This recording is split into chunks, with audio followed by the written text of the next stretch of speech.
Gusto ko sa atin mo eh. Minsan siguro pag ginagawa na naman natin.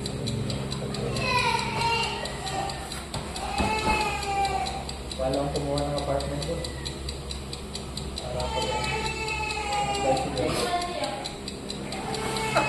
Lalo kinabukasan na aga yung meeting. Wala mo. Wasak yung naman. Wasak yung naman. Oras ka ba? Lesson lang sa akin yung alas 6 ko ah. Naabot ako ng ano, bakit dumating kasi ako ng Cubao eh. No choice, magbigas ako eh. Pagdaan ng Cubao, ganong oras, alas 7, wala na pala talaga yun bro. Pero normal lang. Tulad sa Happy. nag-working siya. Oo. Lang.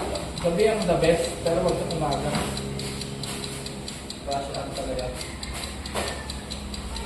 Dapat andun ka na sa area para mahabol mo.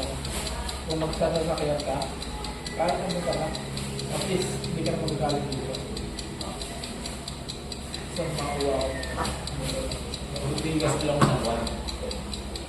Siguro, kung saan ka, ay pasig ko dito. Oo.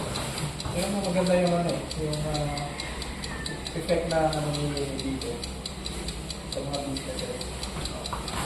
Ngayon, ang advice ngayon, kung naman sa mga nagsasara ng business, kung kukuha ng opisina lang kung saan, Pasig. Yep. Meron palang ano, may effect pala yung ano, yung maganda yung ano,